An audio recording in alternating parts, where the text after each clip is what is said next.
Hey guys, welcome back to our YouTube channel Financeable. Today in this video, let's learn about how to check your gaming history on 10bet. So let's get started. For that, let's get into any browser and search for this link, that is 10bet.co.uk. After which we get into interface like this.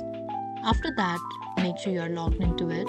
Over here on the top right, we can see our profile name. Simply tap on that and click on account details over here. Now we'll be able to see all of our details over here.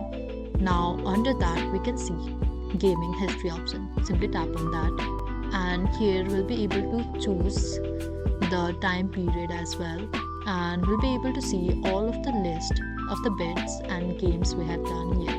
And if you want to export it, simply click on export, and since there is no history, the export option is not open. But if you have done some gaming over here already, you'll be able to export this history as well. Once you are done, the gaming history is exported. So that was all. I hope you liked the video. Please do like and subscribe. Thanks for watching.